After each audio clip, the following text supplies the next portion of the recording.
Okay, well, we'll call the meeting to order for tonight, Thursday, July 9th. And we will review our board meeting minutes from June 11th. If there are any additions or corrections, please bring them up.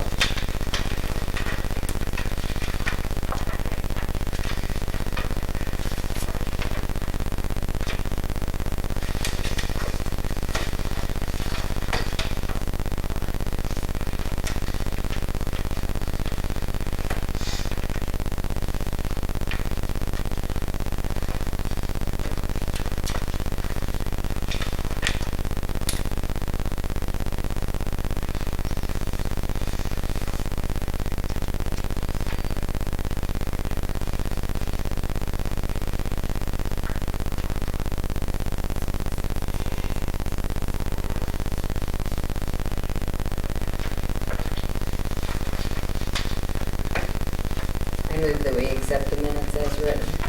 All right, we have a motion to accept, and we hear a second. Second. We have a motion and a second to approve our minutes from June 11th meeting, 2026. All in favor by saying aye. Aye. And opposed? Okay. We'll move on for Chris to bring us our treasurer's report. So the first page you see there's the financial report. Operate.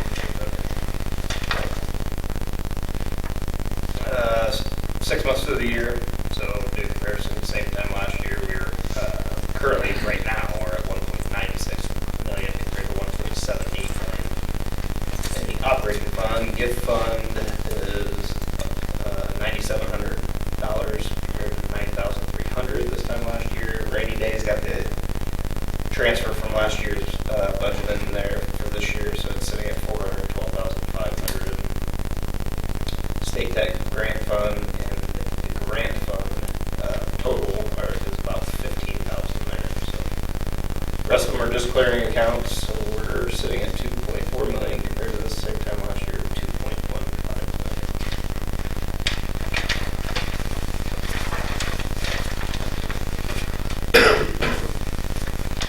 For the appropriation report, we want to see all the percentages over on the far right side at 50%. So personnel services all right in line, 4.4% above budget there. Supplies category, same above budget at 21.4%. Other services and charges, we've had a couple accounts there that have been below the 50 or below the mark it should be at. One, so to speak, is gas. That one has normalized. That one's been below, but it's been a little hot. You need the heat, and if you did, you should just go outside. Buildings and structures repair, that one should normalize, but it's at 48.7%. So we'll keep an eye on that one. Overall, in other services and charges, we're at 14% above budget. And then there in capital outlays, the periodicals and newspapers is down, but that's due to the one-time expenses for newspapers, magazines, and whatnot. So that should normalize throughout the year. 20.7% budget in that category, but overall 9.2% above budget.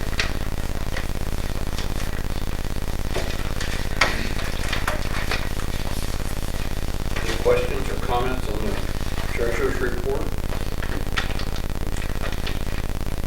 Okay. I'd like to hear a motion to accept our treasurer's report as written and received. Motion to approve the treasurer's report. Thank you. A second? I'll second. We have a motion and a second to accept our monthly treasurer's report as received. All in favor by saying aye. Aye. Aye. Opposed? Okay. We can move on to claims then, and we'll hear from Cody. So programs and collections, showing the Patriot did have 5 attendees. The next movie will be showing at 1 on July 24th. Summer readings we know very well. The weekly programs have been averaging about 20 attendees, and people appreciate it and change the programming age categories. I think we talked about that last month. There have been several requests from the public that we run into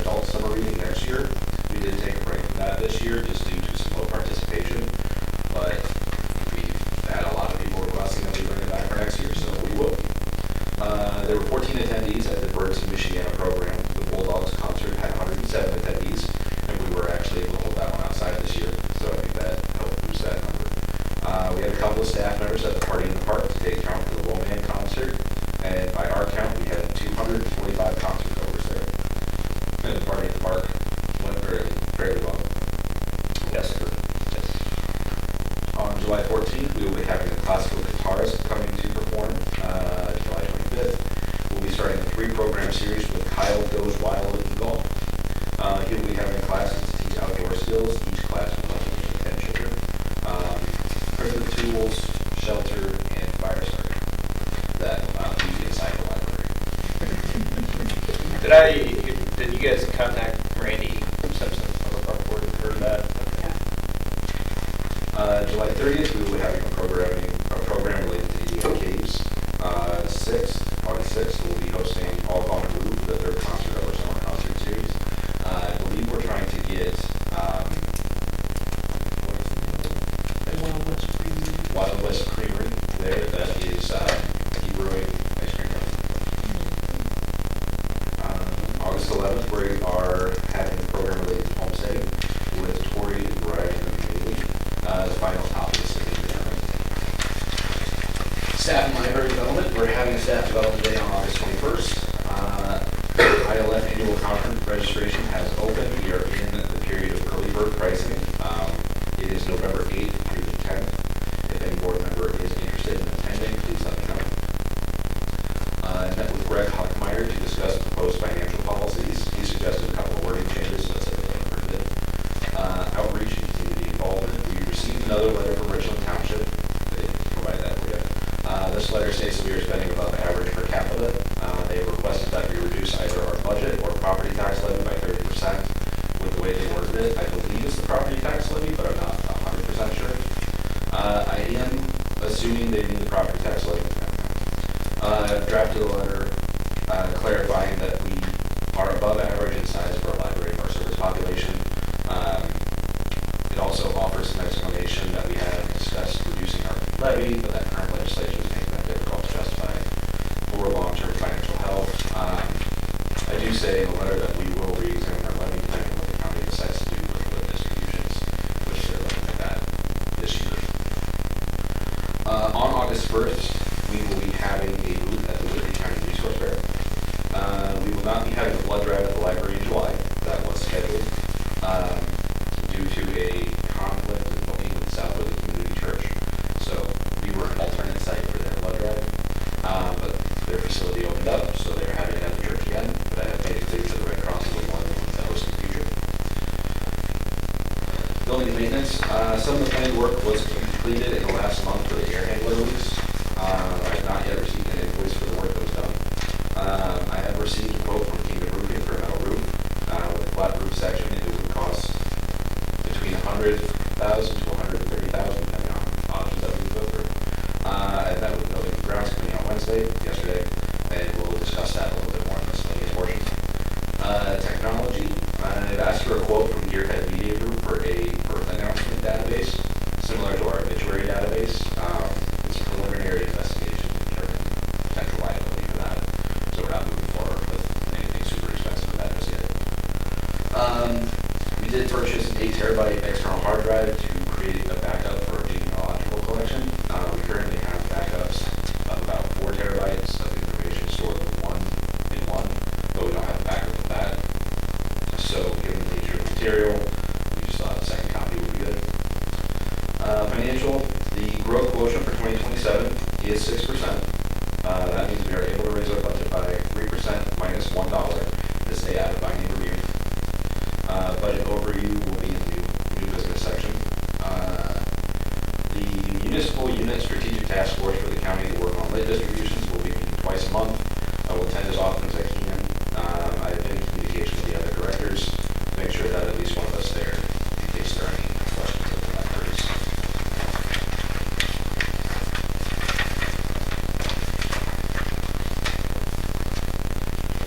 Any questions? Good. Old business then? Alright, so I have the two of the three financial policies here. The investment policy that we discussed and the educational assistance policy that we discussed last time. The investment policy, Greg said looked fine. He didn't suggest any changes to it. The educational assistance one, he said looked fine. He just suggested adding a couple words in the first sentence there, just to make subject verb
motion and second to accept our investment policy.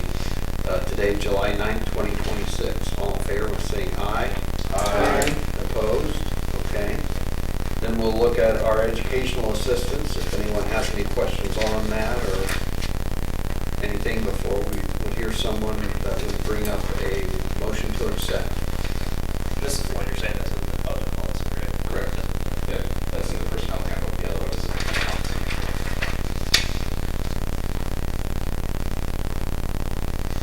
Was everyone here last time to know what that's about? Checking this. Laura and Matt were not here last time. Do you have any questions about that? Good.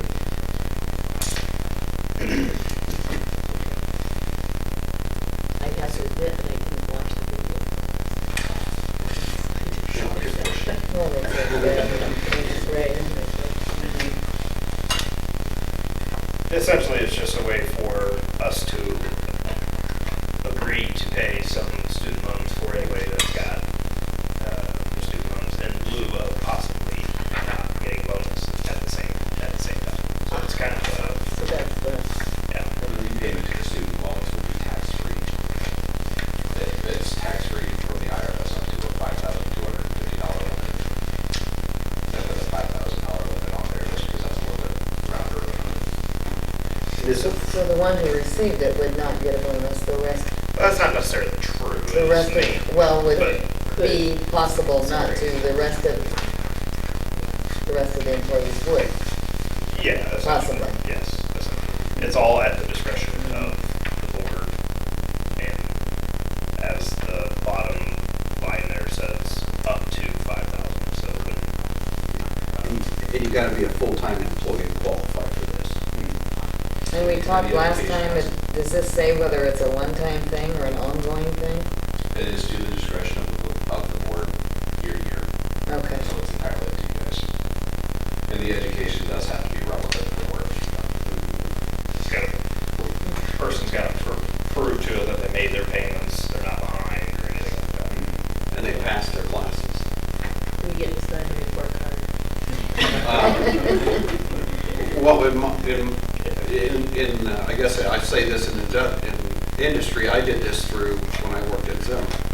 I worked at Zimmer and went to school, and I had to turn in my check that I paid and all this, and I had to turn in my grade.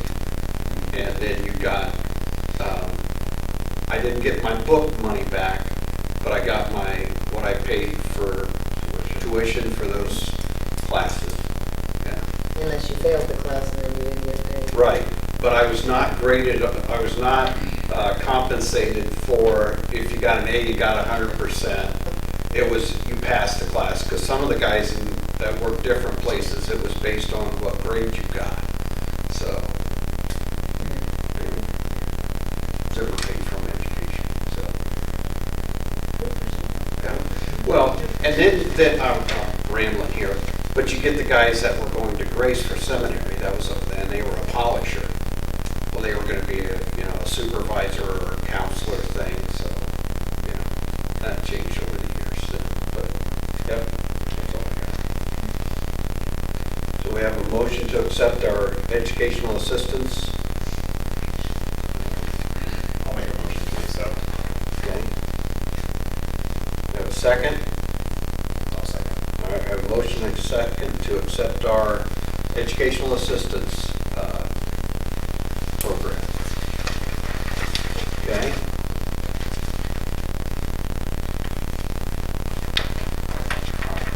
You gonna take a vote?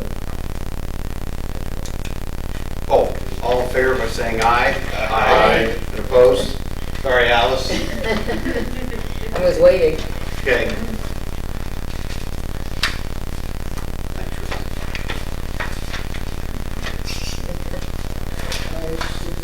I have my 3 grandsons all there. They were here, and we enjoyed, Well, we went up there and did that scavenger hunt with that clipboard. Oh, yeah? And had a good time here. Yep. All right, so then Trust Indiana, so for the couple of you who are not here, that is a organization that is connected to the state treasury that allows like municipal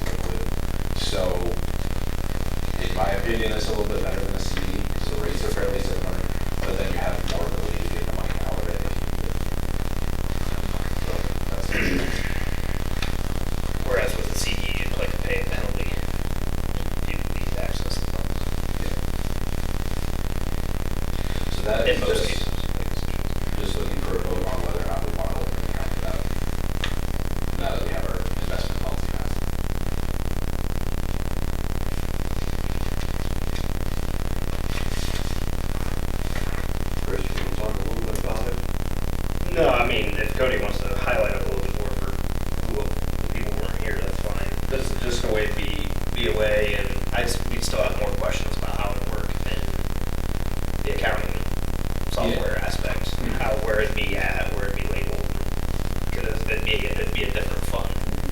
And what kind of money is going to it? What kind of money goes into? We the could, investment? we would put a portion of what's in the operating fund in there.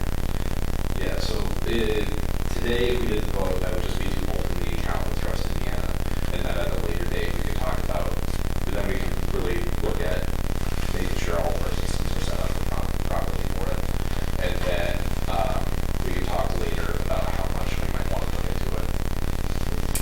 So it's not like when you go to the bank, you have to put something in your opening account. Correct.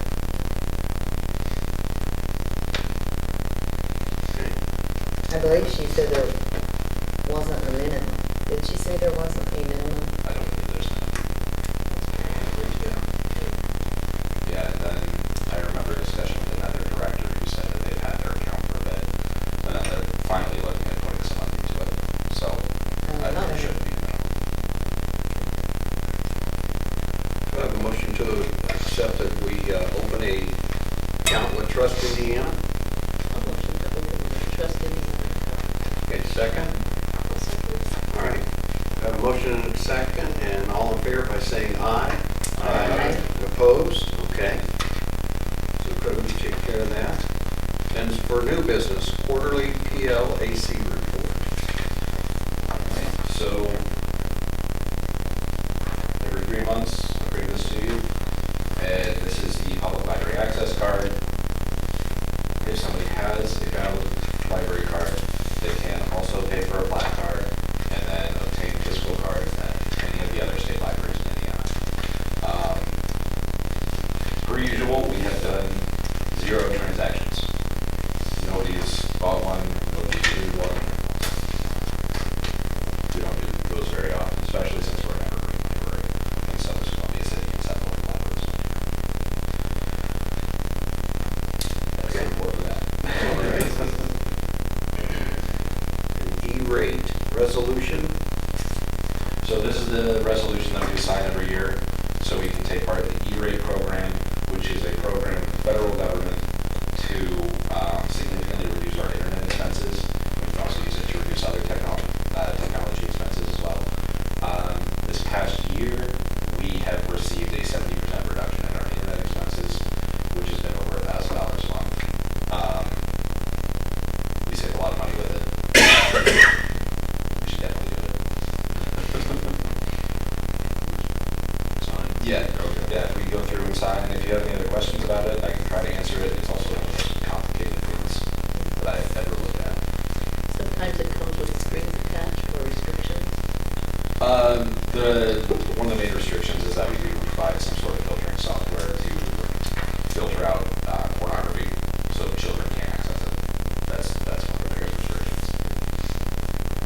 I feel like adults probably shouldn't be accessing it in the library also. Probably not. We prefer that not to happen. And thankfully, I do not heard that happen. So there's some securities. At least when I was in here. Let's not speak down into Assume there's some securities behind some of that too, that's built in.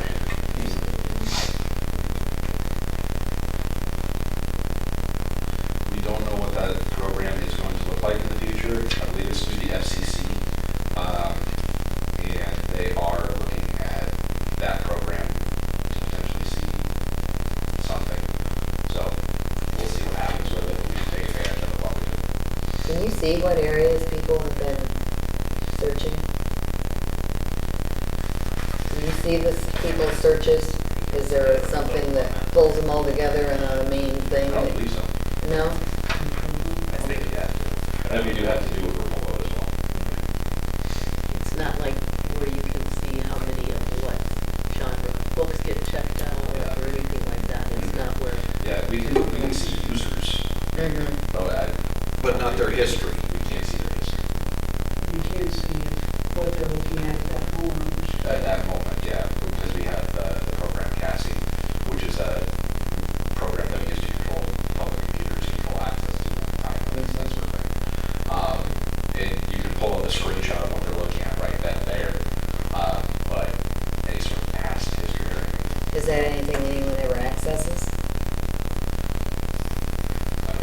is. Do you ever check and see what You people are check. looking at? If we have some suspicion, like if we walk by and we see something on the screen that maybe raises some concern or something like that, we'll go and check those.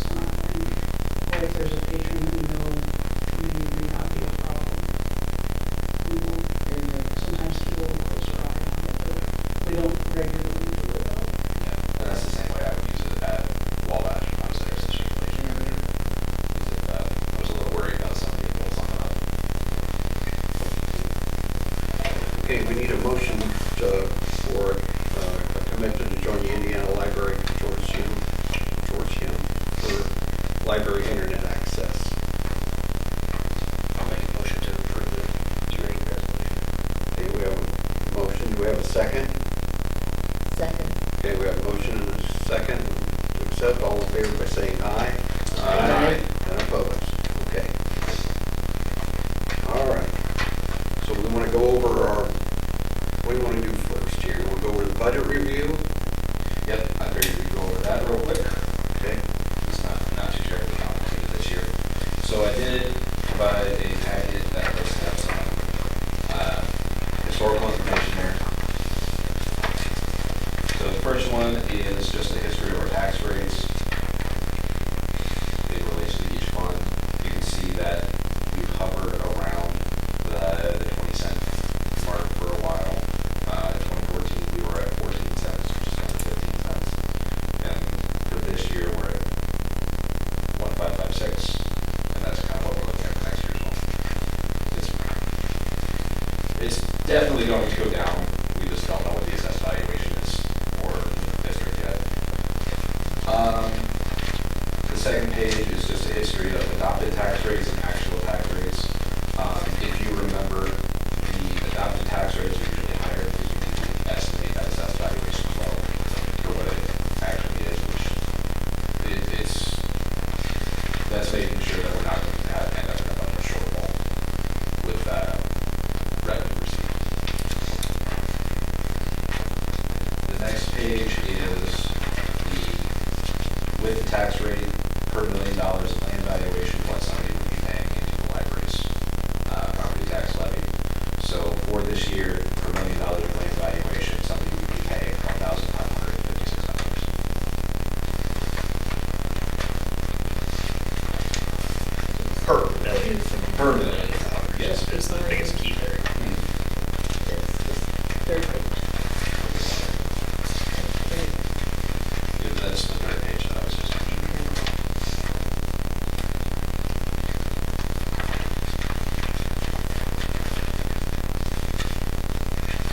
And then the fourth page is a comparison to really the only library that I was finding that was comparable in size to us within a service population of 4,000 to 6,000 people. So for that, you can see their assessed valuation is significantly higher than what ours is. Their tax rate's lower, their property tax levy is a little bit lower. Their operating budget is higher, which leads me to assume that they're receiving the money from a different source. Most likely because it looks like they're living in a fairly wealthier area. And I believe the liability is building in that area, which means that people are probably making a decent salary. But that does just go to show that we are one of the largest libraries per capita in our category.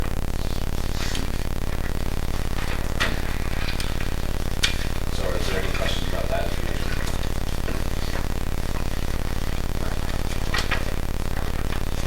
All right, the page after that is proposal for salaries. I just added that on as information.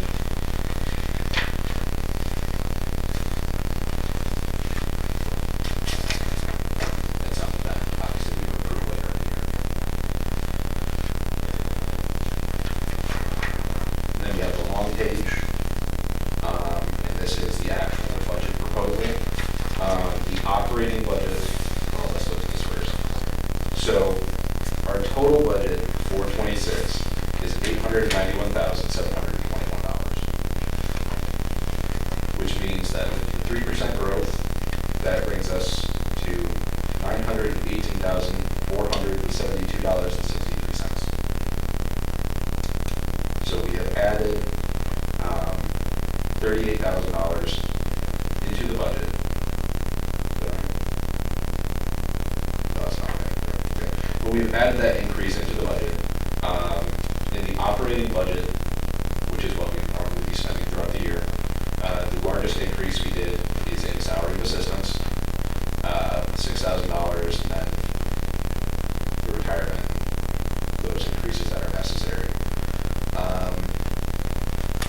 Then we increased other services, legal and technical, by 481 to round that out a little bit.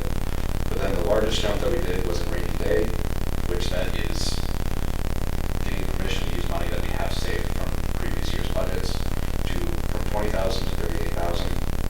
So we are only increasing our operating budget by 1%, slightly over 1%, while raising our rainy day budget. And I think the biggest takeaway there is really the budget is only being increased by $8,000, correct? Yeah, thereabouts. Whereas in the past, it has increased over $100,000 for the last couple of years because we took the maximum growth we could, which was historically 4%. And then between 25 and 26, we were able to add the $50,000 that was set aside for debt repayment for the new section portion of the building. So we were able to incorporate that back into our operating fund. So that's why there's a really big increase there as well. But still, it was a sizable increase regardless because we had been taking the 4% that we could, whereas this year we were only increasing it by 1%. Correct. I'm curious about the employer's contribution health. And does it show an increase? And there was. It doesn't need to, that's a fixed amount every month. Okay. So But there because was it's the same supposed- number of full-time staff, it's the same amount that's getting contributed there.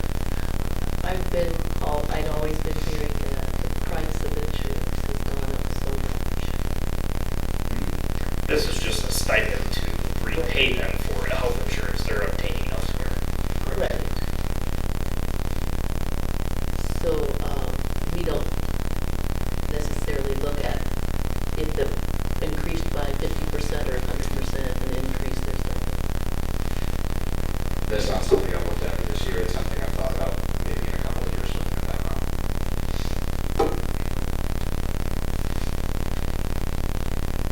That's also very much so going to be determined by who knows what legislation is going to come through. So, Health insurance is so important.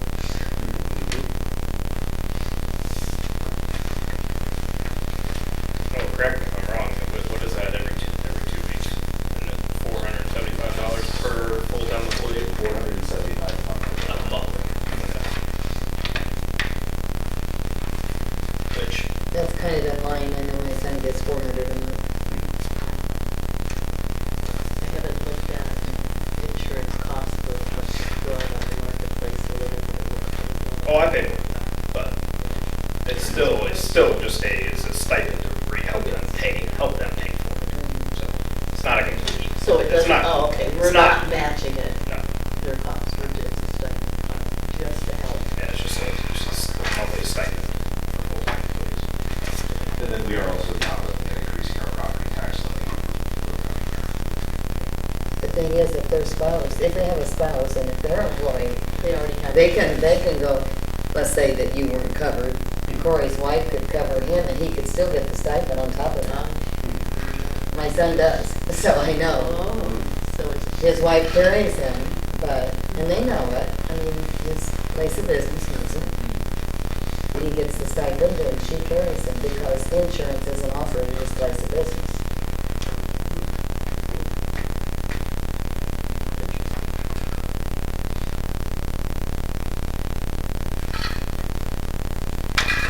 As I was saying, we're not looking at increasing the property tax levy,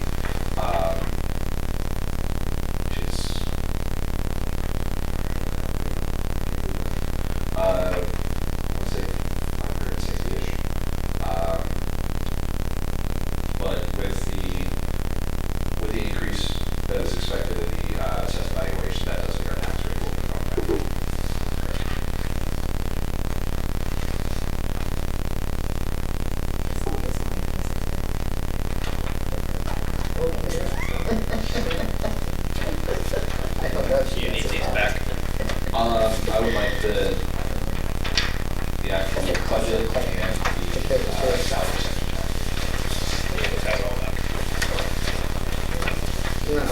back, right?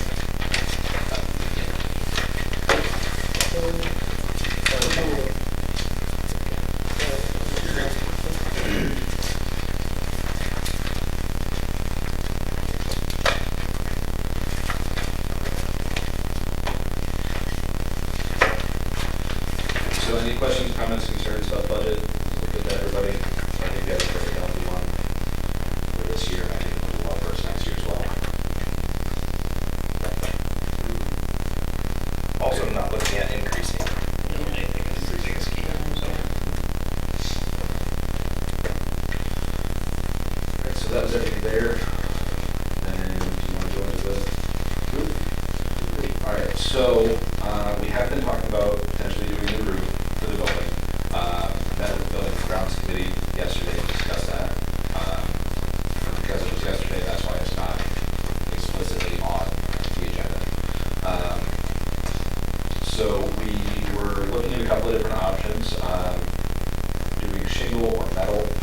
And at the meeting, we kind of were leaning towards doing a metal roof for the building, replacing the entire roof instead of just the older section, if we had done shingle.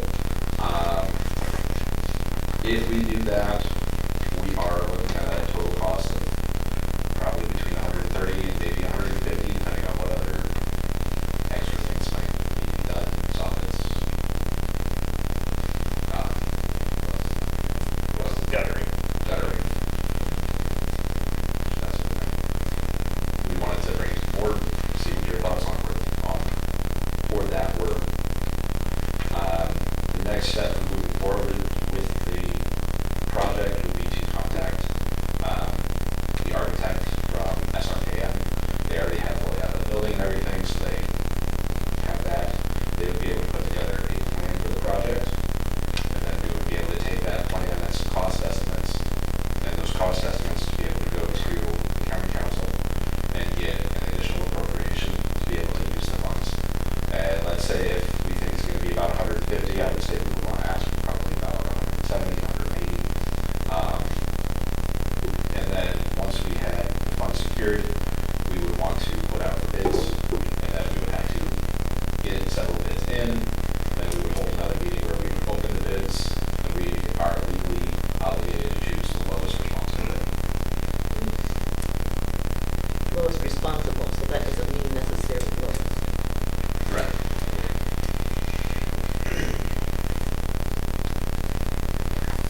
So any thoughts on using some of our rainy day funds to obtain? Assuming we get a metal roof. Is that what we've decided to do, the metal? We were kind of thinking that would be the better option. Does that change your insurance, make it lower? I don't know. That's not something I ever thought of. Okay. That it would change insurance.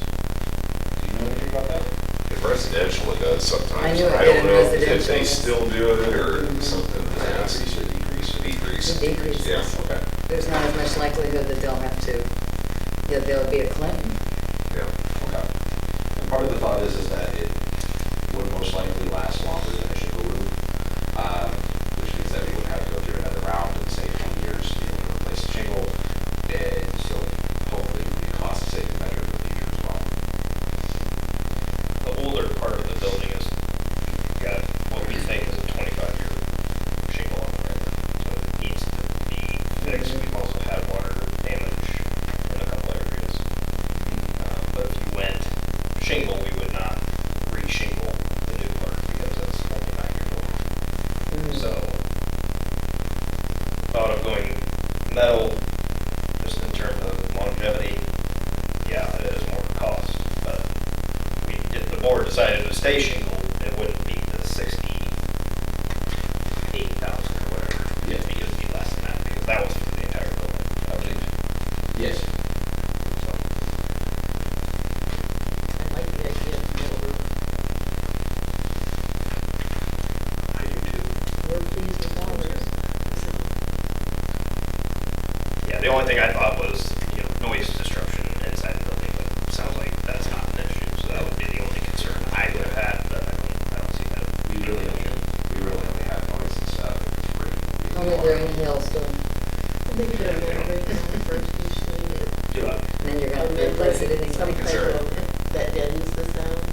We'll be sheeting.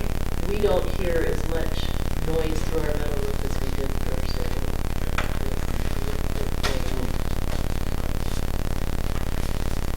The only thing we had trouble with is, the crew putting it on didn't want to line up our restroom exhaust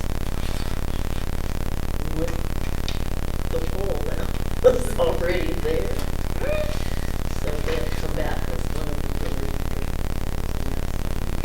They were venting it into space. All straight, right? Roof space. That. So those would be the only thing I'd say, watch for that. Where you have things going through the roof that they have to see. So with that in mind, are we good to keep going through and getting the architect?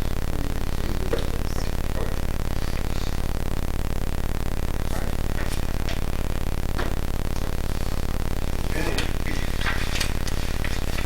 And then I did add the letter that we received from them originally, attached to my response. Not really too much to talk about that, but I think we should have it.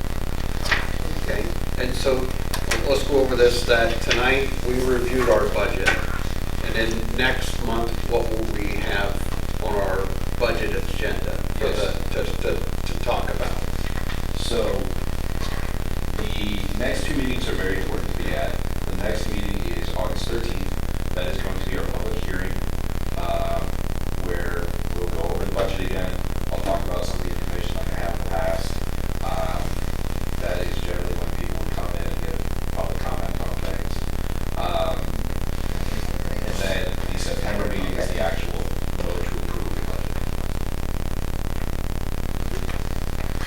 And we don't, when we approve, we don't have, do we have public input for that? Yeah, we'll have the public comment. Okay, and our policy on that is so many minutes per person.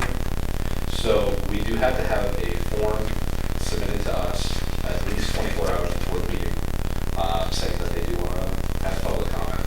We have per policy, a 15-minute segment that is open for public comment. Each person has a max of 5 minutes. If we have more than 3 people, each person's amount of time gets reduced to within that 15 minutes. Okay.